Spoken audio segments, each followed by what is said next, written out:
ঈদুল আজহার আগে দেশের বাইরে আর এখন লম্বা বিরতিতে তানজিন তিশা। জনপ্রিয় এই অভিনেত্রীকে ঘিরে চলছে নানা গুঞ্জন, সিনেমা, নাটক আর ব্যক্তিজীবনের ইঙ্গিত সবই আজকের ভিডিওতে। তিশা জানিয়েছেন এটি এক ধরনের লম্বা ব্রেক। তার ভাষায়, ভালো কাজের জন্য বিরতি দরকার। প্রায় ১.৫ মাস ধরে কোনো কাজ করছেন না তিনি। প্রস্তুতি নিচ্ছেন নতুন কিছু নিয়ে। বলিউড অভিনেতা সালমান জোশির বিপরীতে ভালোবাসার মৌসুম সিনেমার গুঞ্জন ছড়িয়েছে। তিশা সরাসরি কিছু না বললেও ইঙ্গিত দিয়েছেন, হতে পারে নতুন কোনো সারপ্রাইজ নিয়ে আসব।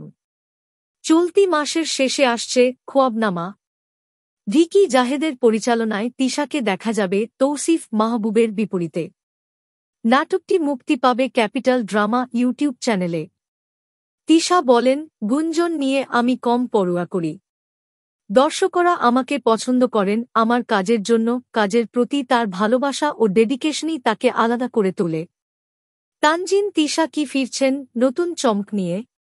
ভালোবাসার মৌসুম কি সত্যিই আসছে? জানতে চোখ রাখুন আমাদের চ্যানেলে আর সাবস্ক্রাইব করতে ভুলবেন না।